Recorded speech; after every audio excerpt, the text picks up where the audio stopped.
Irmãos, bom dia a todos, né? Que bom, a paz de Jesus possa estar com sua vida, né? E é sempre bom voltar.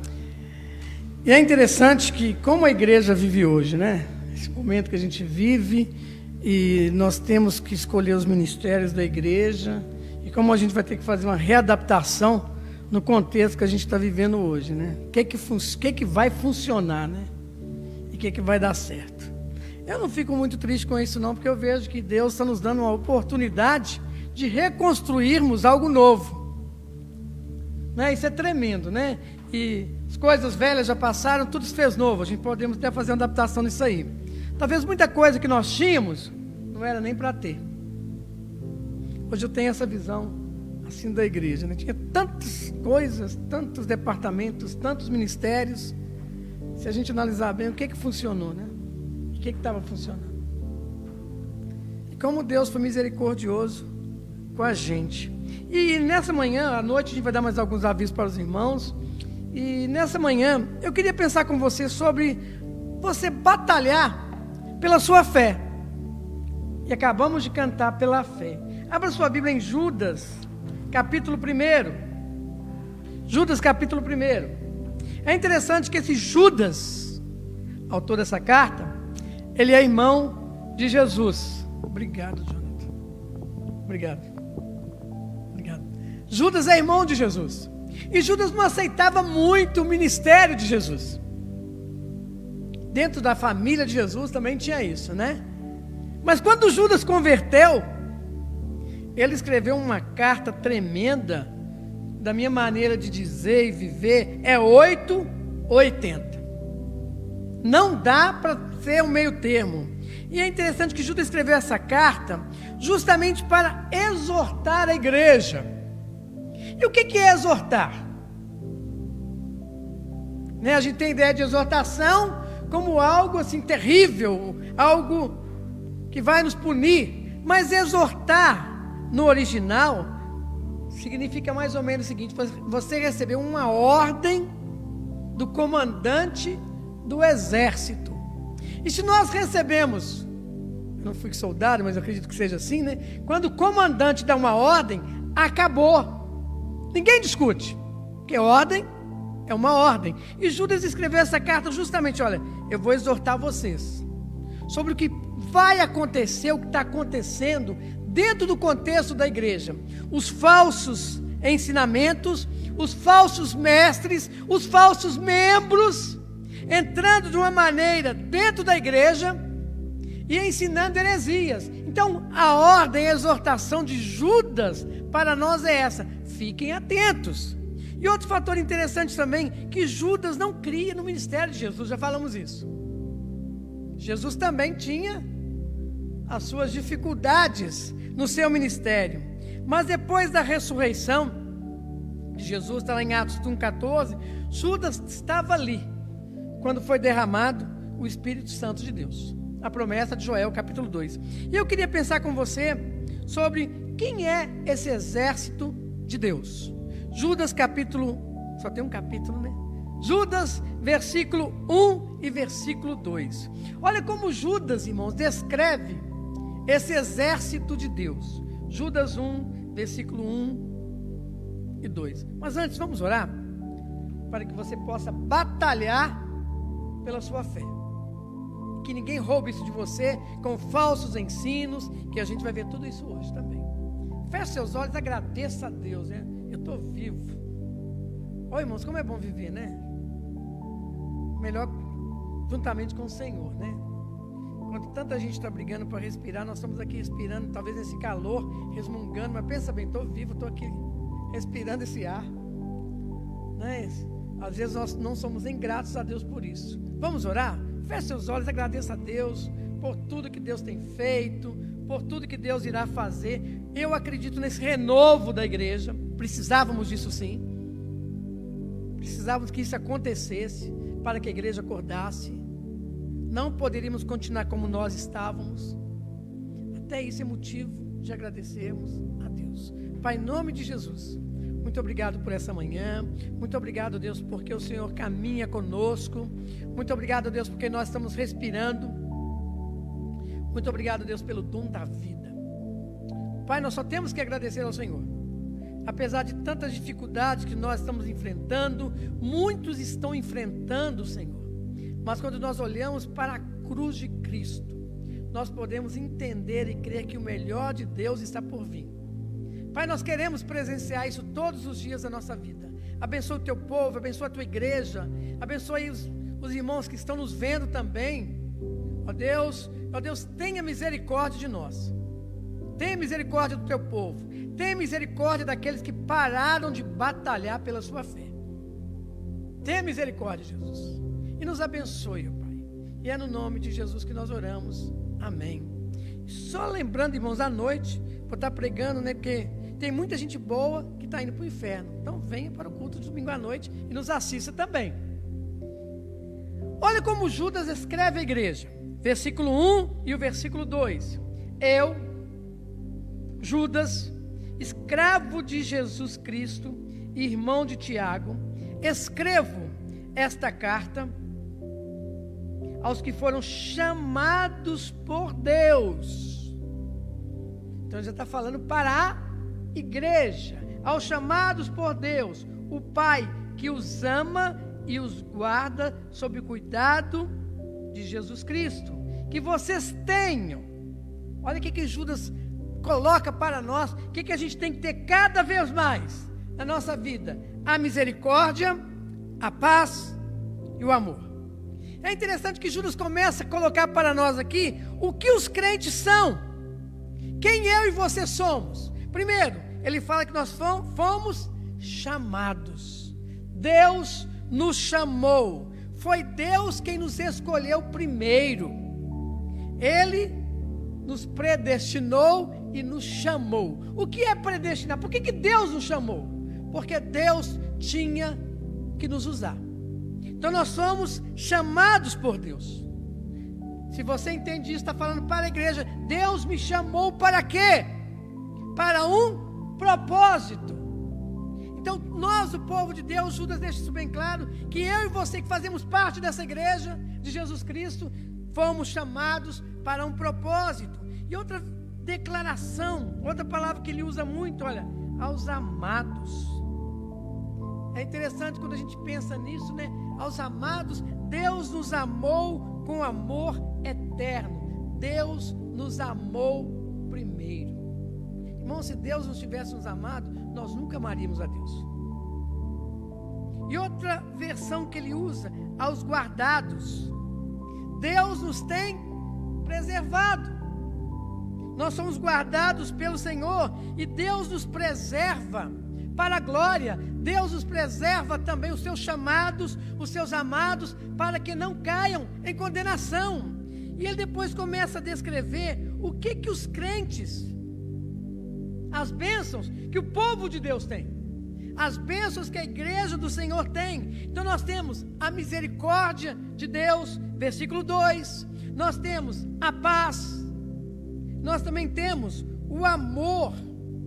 O que é misericórdia, pastor? Deus, em sua misericórdia, não nos dá o que merecemos.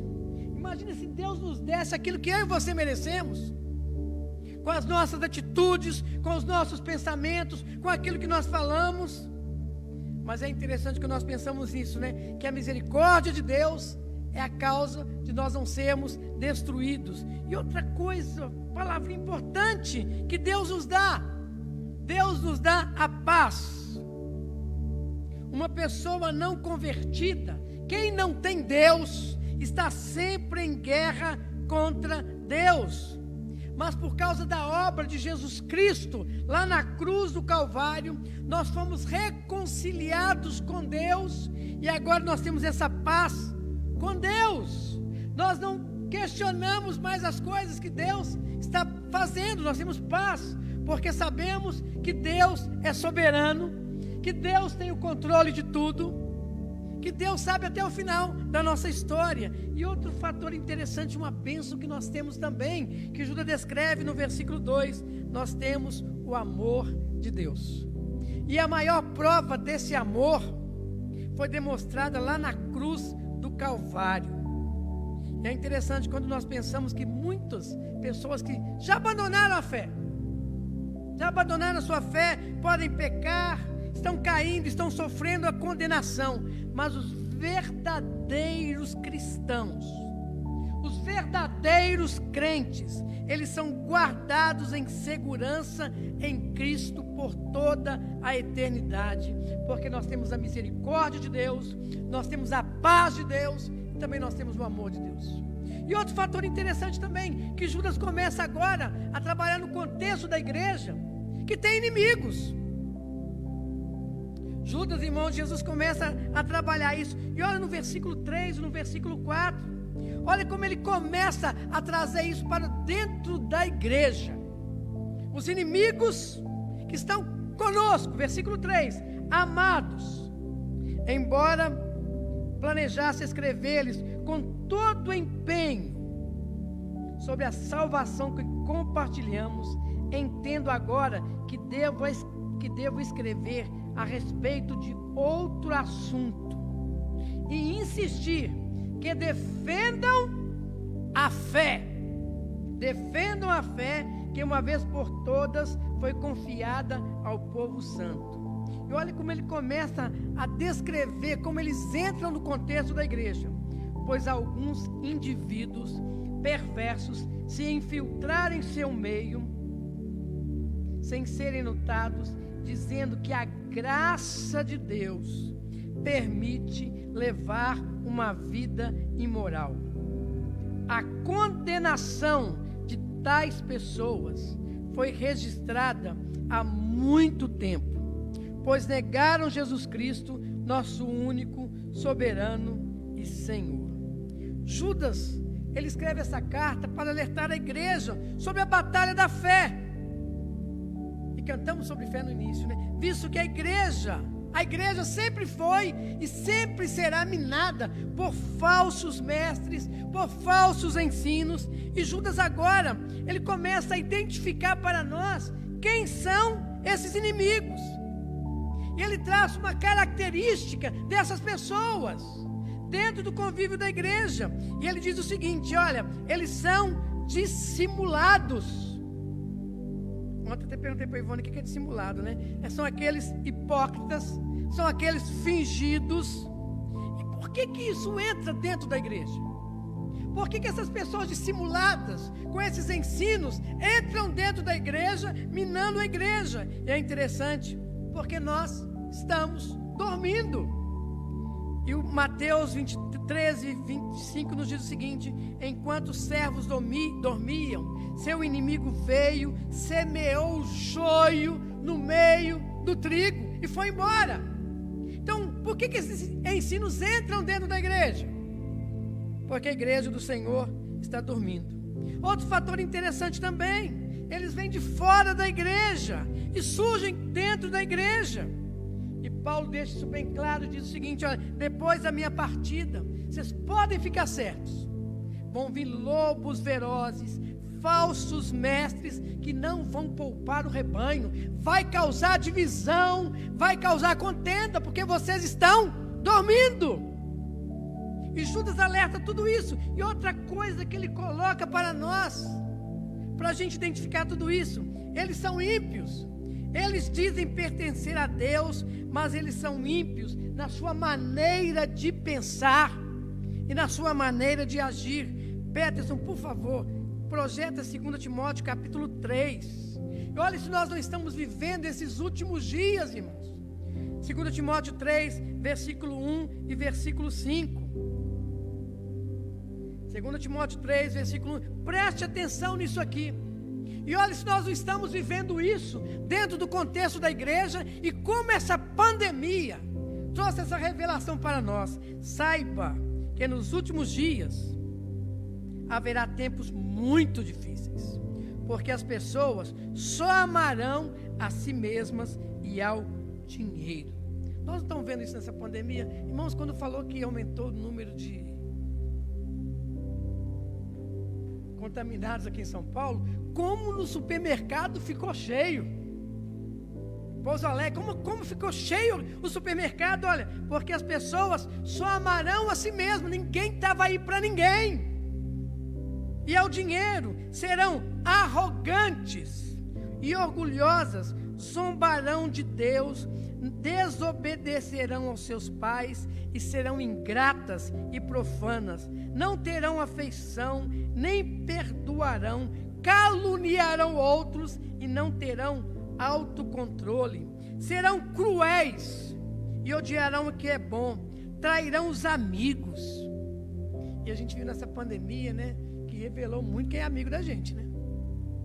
Trairão os amigos, serão imprudentes e cheias de si, e amarão os prazeres em vez de amar a Deus. Serão religiosas apenas na aparência. E nós não vivemos isso? Quantas pessoas que se tornaram religiosas apenas na aparência? E outro fator interessante, mas rejeitarão o poder capaz de lhes dar a verdadeira devoção. E olha o conselho que Paulo dá a Timóteo: fique longe de gente assim. Fique longe de gente assim. Não chegue nem perto. E é interessante que nós vivemos isso nessa pandemia. E o conselho de Paulo, olha, está dentro da igreja, está aqui dentro ainda. Fique longe de gente assim, porque vão atrapalhar o crescimento da igreja. E Judas começa a trabalhar de uma maneira interessante. Olha como eles são. Eles são inimigos da graça de Deus. Eles entram dentro da igreja para quê? Para mudar a doutrina. Eles querem encontrar uma base doutrinária para justificar a sua conduta. Pastor, não é bem assim. O senhor está sendo radical. A coisa não é assim. E é interessante que eles prometem liberdade. Pregam tanto em liberdade, eu sou livre. Olha que coisa tremenda isso. Mas como são escravas de si mesmo. E outra coisa interessante também, eles negam todo o poder que há no nome de Jesus. Eles podiam afirmar que Jesus foi um grande mestre, mas não o verdadeiro Deus e soberano Senhor de suas vidas.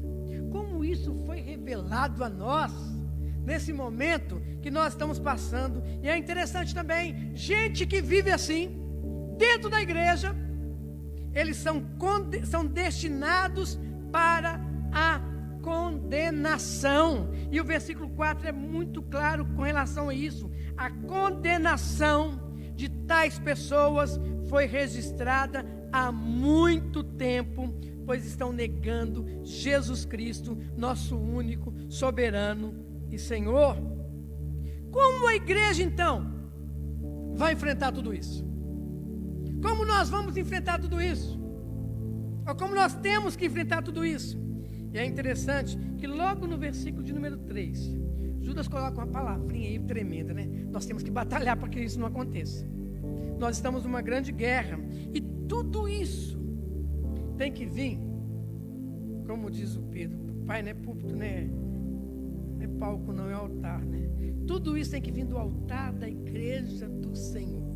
O púlpito deve tanto proclamar a verdade, como também denunciar o erro. Tudo aquilo que nós fazemos aqui no altar do Senhor, nós temos que proclamar a verdade, que Jesus é a verdade, e também denunciar o erro que está dentro da igreja. Isso que é batalharmos pela nossa fé. E é interessante que Judas começa também a partir do versículo 5. Se nós fizermos isso, nós teremos a vitória. E o versículo 5 e o versículo 7 nos diz o seguinte. Irmãos, prestem atenção no que a gente vai ler. Judas 5, versículo 7. Ainda que já saibam dessas coisas, nós sabemos disso. Isso tudo está dentro do nosso meio. Desejo lembrar a vocês que o Senhor libertou o povo de Israel do Egito, mas depois destruiu aqueles que não permaneceram fiéis. Todo aquele que não permanece fiel será destruído. E nós vamos ver o exemplo disso. Também lhes lembro os anjos que se limitaram à autoridade recebida, mas deixaram o lugar que pertencia. Deus os mantém acorrentados em prisões eternas na escuridão, aguardando o dia do julgamento. E não se esqueçam de Sodoma e Gomorra e das cidades vizinhas, cheias de imoralidade e de perversão sexual de todo tipo, que foram destruídas pelo fogo. Por que está escrito isso aí para nós? E servem de advertência do fogo eterno do julgamento. E é interessante que Judas dá exemplos de 3 juízos de Deus sobre aqueles que rejeitam a autoridade de Deus e se afastam da verdade. Deus está dizendo aqui para nós, Judas está dizendo para nós, que Deus julga quem abandonou a fé, quem está frio na fé, e também os falsos mestres, os falsos ensinos que trouxeram para nós dentro da igreja. E ele dá o exemplo de Israel. O pecado de Israel foi registrado para nós, para nos alertar. Não sejam incrédulos do que Deus pode fazer. E aqueles que não estão na verdade, que é Jesus Cristo, vão morrer no deserto, vão ficar no deserto. E ele também dá um exemplo, que eu não quero entrar nessa polêmica aqui, sobre os anjos caídos. Deus exerceu o seu juízo sobre os anjos caídos e os condenou ao inferno. Dá o exemplo também de Sodoma e Gomorra. Eles entregaram a prostituição, ao homossexualismo, e Deus condenou todos os 3 ao fogo eterno. Não é o que nós estamos vivendo hoje. O pecado de Israel foi a incredulidade. O pecado dos anjos foi a rebelião contra a autoridade de Deus. E o pecado de Sodoma e Gomorra foi toda a indecência moral. Nós não estamos vivendo tudo isso? A incredulidade, rebelião e o contexto da imoralidade, do mesmo jeito que Deus julgou os anjos, a nação de Israel, os falsos mestres, Deus também vai nos julgar. Ninguém poderá rebelar-se contra a autoridade de Deus e prevalecer. Será que nós temos entendimento disso? Ninguém que se rebela contra a autoridade de Deus pode prevalecer. E Judas começa, agora vamos desmascarar esse povo aí. Vamos tirar a máscara desse pessoal aí. E olha, tudo que Judas escreveu está sintetizado em algumas sentenças. Olha o versículo 8 até o versículo de número 11. Judas 8, de 1 a 11. Da mesma forma, essas pessoas, afirmando ter autoridade com base em sonhos. Irmãos, quantos sonhos de profetada a gente já teve, hein? Eu sonhei que estava ali. Os irmãos já passaram por isso também, eu tenho certeza disso, né? Olha o que o texto diz. Essas pessoas, afirmando ter autoridade com base em sonhos, vivem de modo imoral, desprezam a autoridade e zombam dos seres sobrenaturais. Mas nem mesmo o arcanjo Miguel se atreveu a acusar o diabo de blasfêmia. Ele disse: o Senhor o repreenda. Isso aconteceu quando Miguel discutia com o diabo a respeito do corpo de Moisés. Versículo 10. Tais pessoas, porém, zombam de coisas que não entendem, como criaturas irracionais, agem segundo seus instintos e, desse modo, provocam a própria destruição. Que aflição os espera? Pois eles seguem os passos de Caim, enganam outros por dinheiro como Balaão e perecem em sua rebelião como Coré. O que nós temos que entender aqui? Que a gente precisa entender isso. Para o povo judeu isso é muito fácil. Toda autoridade vem de Deus. Toda autoridade vem de Deus. Mesmo que você não concorde. Toda autoridade é constituída por Deus. E é interessante que essas pessoas que entram dentro da igreja, tentando colocar suas ideias, eu estou acima das escrituras, o meu pensamento é tremendo. E é interessante, né, que hoje, o que a gente vê no nosso meio, né? Tantas pessoas querendo se promover dentro da igreja. Dentro da igreja. Essa promoção dentro da igreja. Tem até um livro, né, que é muito bom, o livro do Caio Fábio, Síndrome de Lúcifer. Pessoas que se querem se promover dentro da igreja através de um microfone. E quando nós queremos nos promovermos, não é Deus que está falando. A presença de Satanás que está dentro da igreja, né? Outro fator interessante também, que Judas começa a desmascarar isso. A causa da rebelião deles é que eles são sonhadores, alucinados. Eles vivem no mundo da fantasia, no mundo das ilusões. Eles creem na mentira de Satanás. Eles se tornam como animais. Judas é claro sobre isso, né? Que vivem sobre o seu instinto. Eles se entregam à luxúria. Desandam a boca para demonstrar a sua rebelião contra Deus. Vamos ver isso? Salmo 73, versículo 9 e 11. Olha, quem vive assim está dentro da igreja. Salmo 73, versículo 9 e o versículo 11. Eu não marquei aqui, mas eu vou tentar ler na minha Bíblia aqui. Salmo 73, versículo 9 e o versículo 11. Olha se você não conhece, ou já teve alguém aqui dentro desse jeito. Falam como se fossem donos dos céus. Suas palavras arrogantes percorrem a terra. E olha o que eles fazem, o que eles perguntam. O que Deus sabe? Perguntam, acaso o Altíssimo tem conhecimento disso? É interessante, né? Toda rebelião contra Deus. E a consequência de quem se rebela é que eles se corrompem e eles se destroem. O caminho da rebelião é o caminho da ruína. O caminho da rebelião é o caminho da ruína. E é interessante que no versículo de número 11, a condenação dos rebeldes, ela é bem vista no versículo de número 11. Vamos ler de novo, olha. Que aflição os espera? Quem se rebela contra Deus, olha a aflição que vai vir. Caim rebelou contra a autoridade de Deus na questão da salvação.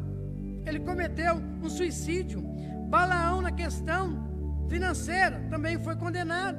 Coré também se rebelou contra Moisés. E olha o que aconteceu. O caminho de Caim, que nós não devemos tomar. Caim rebelou-se contra o caminho de Deus para a sua salvação. E a palavra de Deus é muito clara em 1 João capítulo 3, versículo 11. Não sejamos como Caim, que pertencia ao maligno. E o que ele fez? Assassinou, matou o seu irmão. Caim rejeitou o caminho da salvação pela graça. Caim queria agradar a Deus sem ter fé. Eu posso fazer qualquer sacrifício para Deus, mas eu não preciso de fé. E houve aquela inveja de sacrifício, e ele acabou matando o seu irmão. Será que nós não temos no nosso contexto da igreja pessoas assim também? Querem agradar a Deus, mas sem ter fé. E isso que nós chamamos de religiosidade. E Jesus sempre combatia pessoas assim. E o caminho de Caim é o caminho do orgulho. Eu posso fazer. Eu sou o cara, como diz Roberto Carlos, né? Esse cara sou eu. Esse cara sou eu.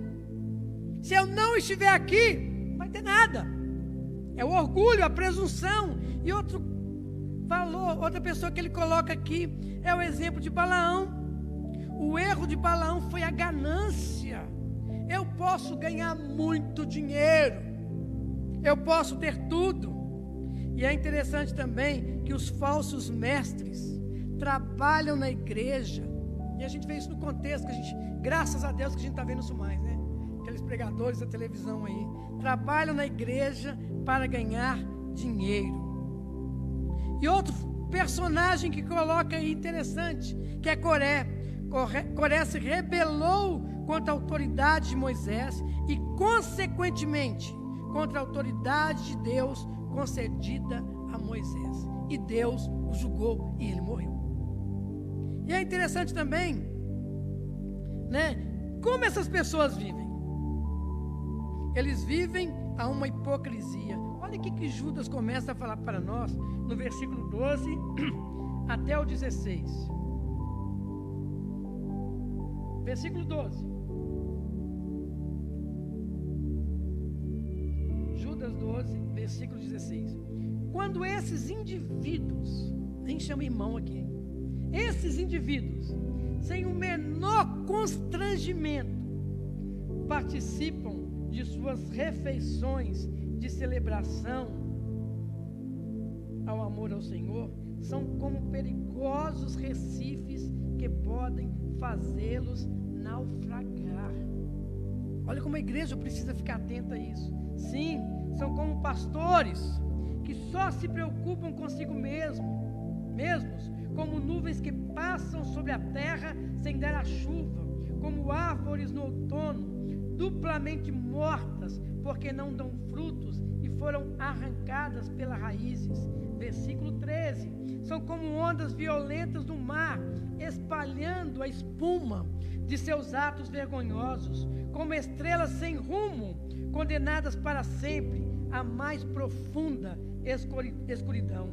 Enoque, que viveu na 7ª geração depois de Adão, profetizou a respeito desses homens, dizendo: ouçam, o Senhor vem com incontáveis milhares de santos para julgar a todos, convencerá os pecadores de seus atos perversos e dos insultos que pronunciaram contra ele.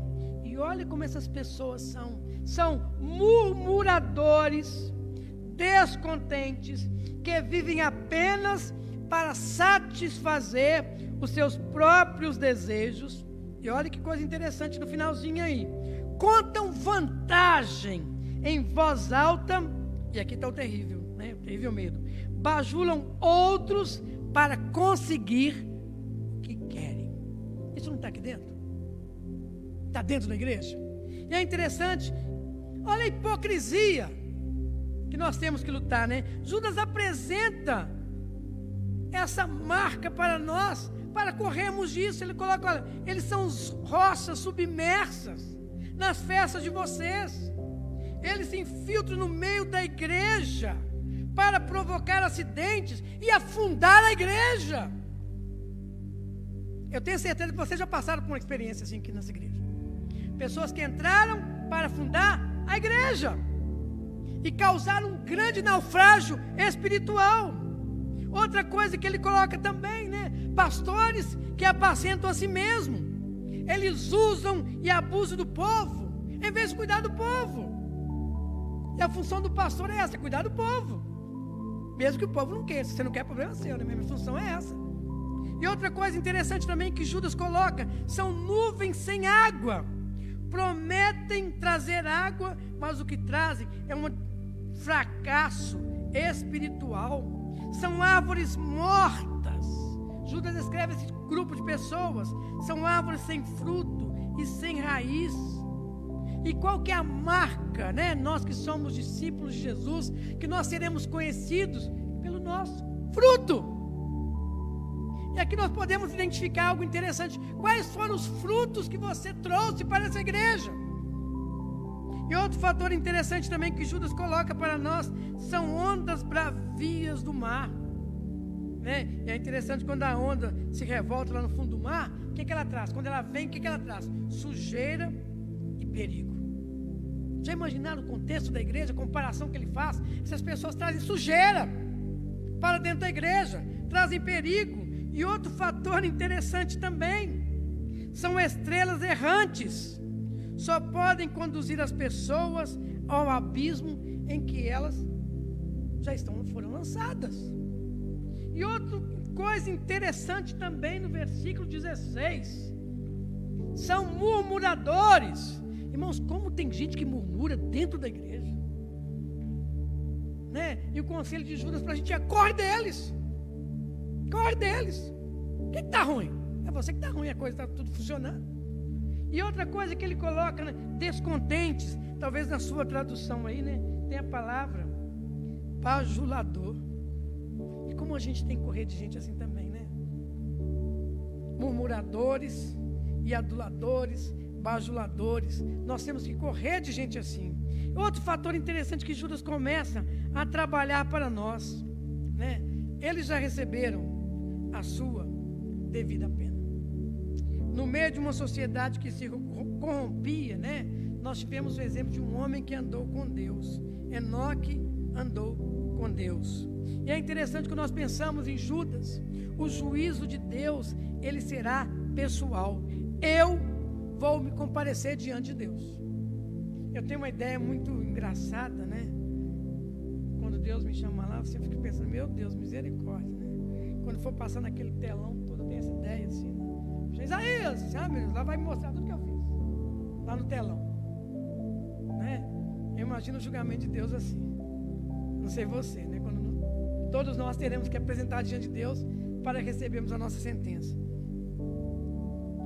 Quem está lá esperando vai ver. E eu faço uma pergunta para você nessa manhã.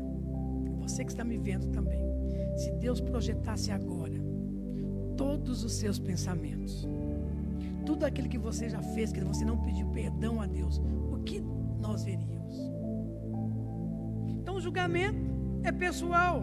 E outra coisa também, o julgamento, ele será universal. Ninguém vai poder escapar do juízo de Deus. Todos nós iremos comparecer perante o Senhor. E o juízo de Deus, ele será justo. Olha o versículo 15, irmãos. Olha como Judas trabalha isso com a gente. Ouça, o Senhor vem com milhares de santos para julgar a todos. Convencerá os pecadores de seus atos perversos e dos insultos que pronunciaram contra ele. Outro fator interessante também que Judas começa a colocar para nós, que nós temos que permanecermos firmes nessa guerra sem vacilar. Agora, como que eu vou permanecer firme, pastor? Sendo que tudo isso está aqui dentro. Olha o versículo de número 17. Olha como Judas traz isso para nós. Você quer permanecer firme na sua fé? Versículo 17. Amados, agora não fala indivíduos, está falando para a igreja. Amados, irmãos, lembrem-se do que previram os apóstolos de nosso Senhor Jesus Cristo. Eles lhes disseram que nos últimos tempos haveria zombadores, cujo propósito na vida é satisfazer seus desejos perversos. E olha o que eles fazem na igreja, hein? Eles provocam divisões entre vocês e seguem seus instintos naturais, pois não tem neles o Espírito. Então vamos pensar algo aqui para nós, igreja. Só promoveu divisão dentro da igreja quem não tem o Espírito Santo de Deus. Você entende isso hoje? Quem promove divisão dentro da igreja é quem não tem o Espírito Santo de Deus. Porque o Espírito Santo de Deus, ele não divide, ele nos une. E o único relato de divisão do Espírito Santo foi Paulo e Pedro. Paulo e Pedro. Olha, separai os dois, porque tem uma obra para os dois. Mas o Espírito Santo, ele une a igreja. Vamos pensar mais um pouco aí. Versículo de número 20. Mas vocês, amados, edifiquem uns aos outros em sua santíssima fé. Orem no poder do Espírito Santo. Como eu posso manter minha fé firme? Aquilo que nós cantamos aqui hoje, no início do nosso culto. Eu tenho que relembrar sempre a palavra de Deus. As Escrituras veio através dos apóstolos. Os falsos querem se colocar acima da palavra de Deus, né? Chamam a si mesmo, dizem, olha, eu tenho revelação de Deus, eu que faço isso, eu que faço aquilo. Até diz, não vamos fazer coisa perfeita, né? Vamos fazer algo que tocado aí. E a palavra de Deus é tão clara: maldito é o homem que faz a obra do Senhor relaxadamente. E olha o que Judas diz para a gente, como tenho que manter firme. Eu tenho que relembrar o que eles disseram. Se foi falado, olha, vai surgir muitos falsos dentro da igreja, contaminando o corpo, causando divisão, contenda. Esses não têm o Espírito Santo. E quantas vezes a igreja batista foi dividida, né? Agora para pensar um pouquinho. Onde estão eles hoje aqui? O pastor foi embora. Onde eles estão? Onde eles estão? E outro fator interessante também, relembre porque eles disseram isso. Se disseram que Deus mandou, porque é um grande alerta para nós. E é interessante que esses falsos que entram dentro da igreja, eles desejam dividir a igreja e levar os crentes para fora da verdadeira comunhão com o Senhor. É interessante, a Ivone conta um caso engraçado, né? Que uma igreja dividiu por causa de palmas, hein, irmãos? Coisa louca, né? Coisa louca, bate palma. Hoje, palma para Jesus, não bate palma, né? Ela fala que foi uma coisa que dividiu por causa de palmas. Palma é para dividir. Você não quer ter parabéns na sua casa, né? Parabéns para você. Na igreja não podia bater palma. E alguém pregou, não pode bater palma dentro da igreja. Vai lá na sua casa, canta parabéns para você, bate palma para você. É uma coisa muito louca isso. Infiltrou isso tudo dentro da igreja. Não estou falando em questão doutrinária, longe disso, né? E Paulo e Judas deixam isso bem claro. Eles só dividem a igreja, mas eles estão enganando a si mesmos, porque eles não têm o Espírito Santo. Você entende isso, querido? Você entende? Judas parece que converteu, né? Judas não aceitava o ministério de Jesus, mas quando Judas foi para a igreja, ele disse: peraí, a coisa é muito séria.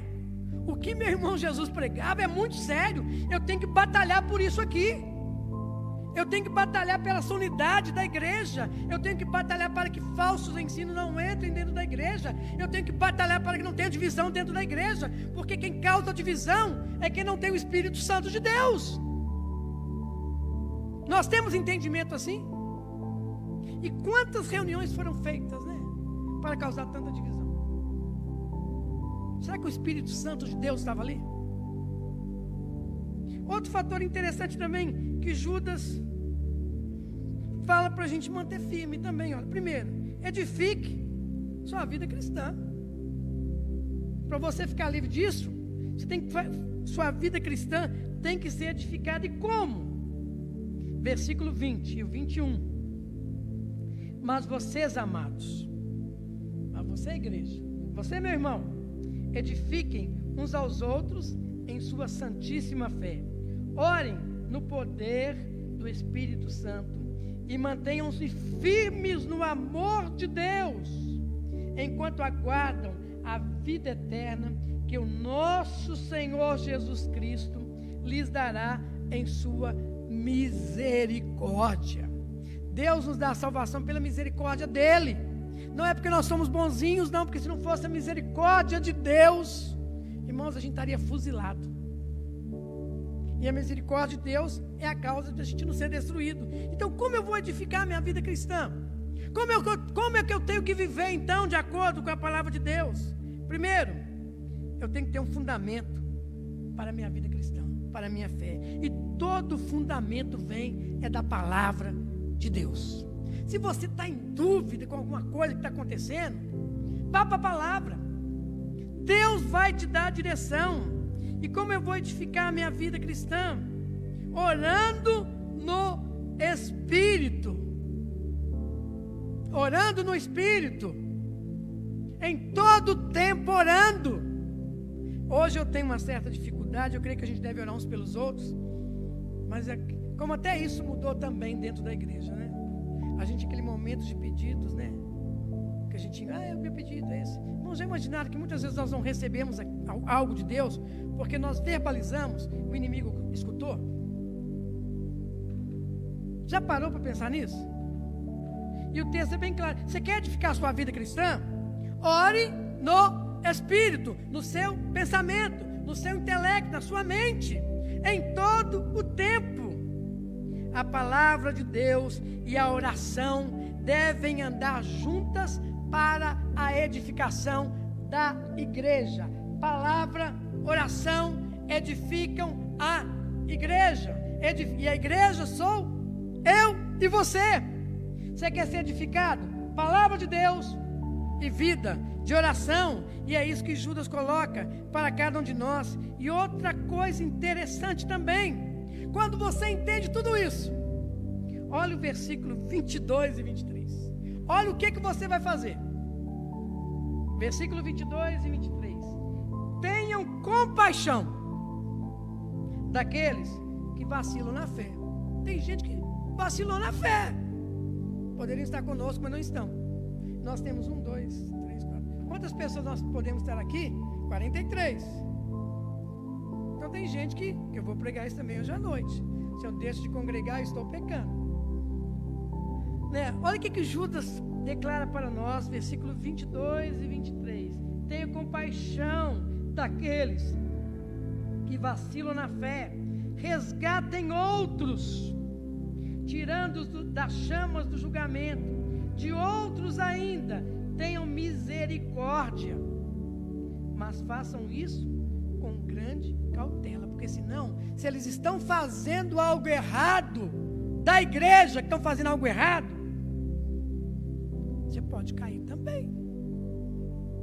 Está escrito aí, odiando os pecados que contaminam a vida deles. O que Judas está dizendo aqui, né? Você tem que ter misericórdia daqueles que estão com dúvidas. São pessoas confusas com o ensino que receberam. São pessoas que vivem pelo engano. Ensine a palavra para eles. Mostre para essas pessoas a glória do Evangelho.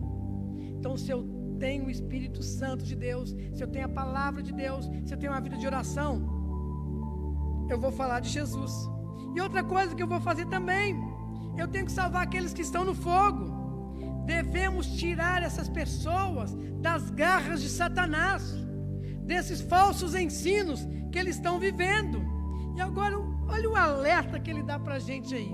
Cuidado para não se queimar ao tentar salvar os outros do fogo. O que isso tem a ver com a gente aqui hoje, né?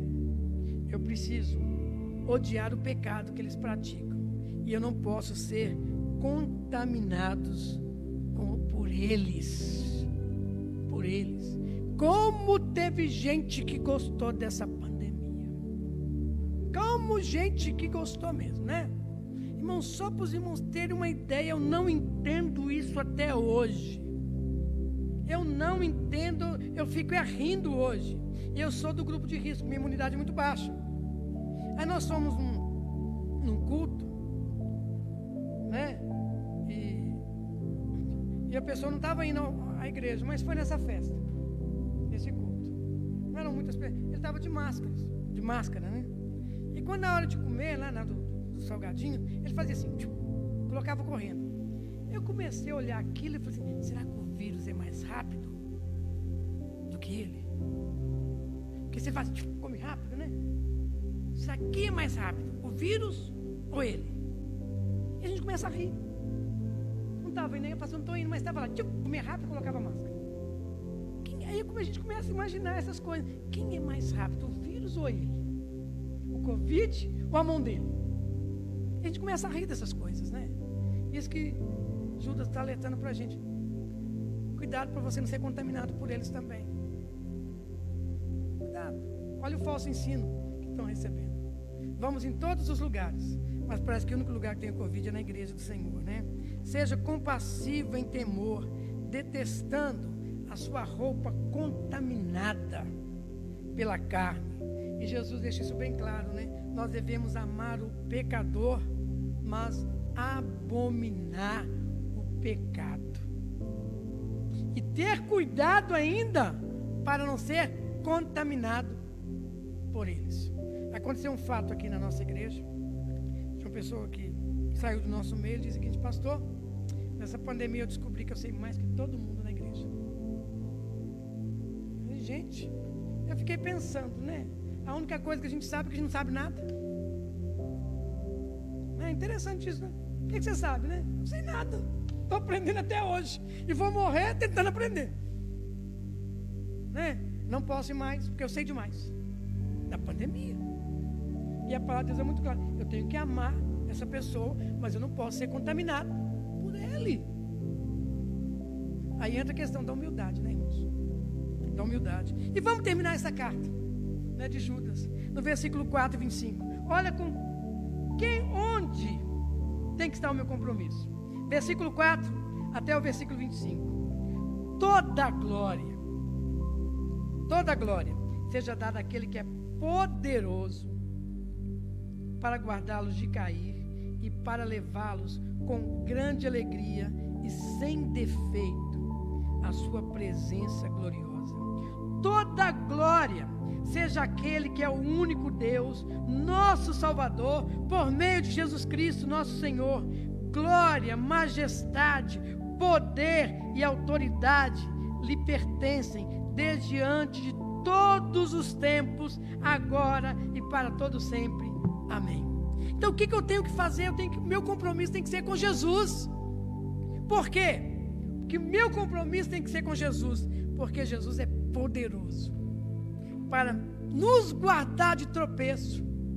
Jesus também ele é poderoso para nos levar para a glória. E Jesus é poderoso porque ele é digno de ser exaltado de eternidade em eternidade. E diante de Jesus, como igreja do Senhor, a nossa atitude é: eu tenho que me humilhar aos pés do Senhor.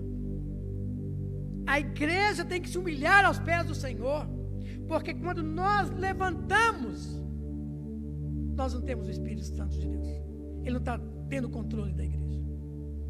Irmãos, como a palavra de Deus é séria, como nós precisamos levar isso mais a sério, o que nós estamos vivendo, o que nós estamos pregando, e ainda ter cuidado para que nós não sejamos contaminados por aqueles que estão com falsos ensinos.